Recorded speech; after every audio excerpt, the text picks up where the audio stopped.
গতিকে আজি কেবিনেটত এই গুৰুত্বপূৰ্ণ সিদ্ধান্তটো গ্ৰহণ কৰা হয় যদি আপোনালোকৰ কিবা খুদিব আছে খুদিব পাৰে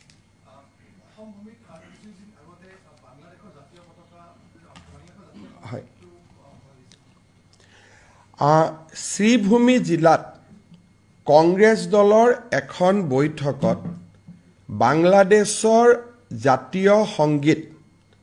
তাক ভাৰতৰ ৰাষ্ট্ৰীয় সংগীতৰ দৰে সন্মান প্ৰদৰ্শন কৰি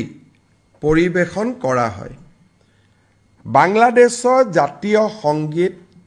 অসমত পৰিবেশন কৰাটো আমি কোনো পধ্যে মানি ল'ব নোৱাৰো সেই কাৰণে শ্ৰীভূমি জিলাৰ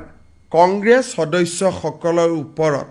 ৰাষ্ট্ৰদ্ৰোহৰ গোচৰ ৰুজু কৰিবৰ বাবে আমি অসম আৰক্ষীক নিৰ্দেশ দিছো আৰু তেওঁলোকৰ ওপৰত আমি এপ্ৰোপ্ৰিয়েট সেকশন অফ লজ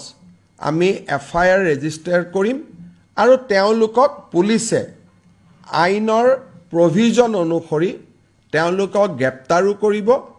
আৰু তেওঁলোকৰ ওপৰত আইনী ব্যৱস্থা গ্ৰহণ কৰিব